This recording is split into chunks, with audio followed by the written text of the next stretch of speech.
เด็กดีสัตว์โอมีเพียงนา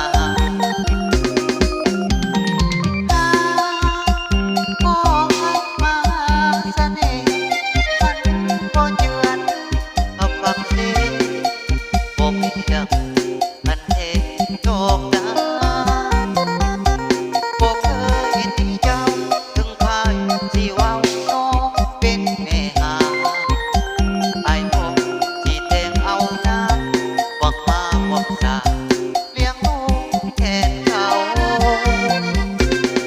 มาหักกับอาเถิดนางนวลน้องตายขออ้างน้องจะดูแลน้องแทนผัวเขาลูกสามลูกสี่ลูกห้าลูกหกก็เสียวพอเพียงแต่น้องลืมเขาให้พอที่เอาน้องเขา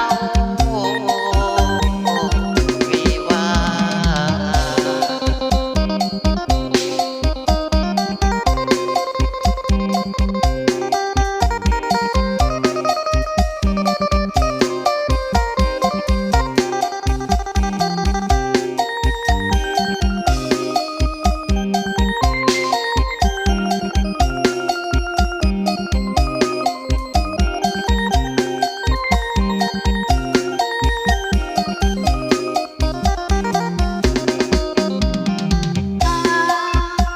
ก็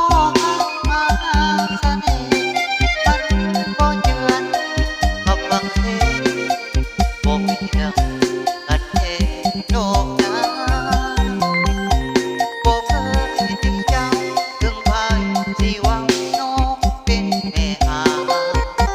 ไอ้พงที่แทงเอาน้ำหวังมาบอกสาเลี้ยงลูกแทนเขามาหักกับอา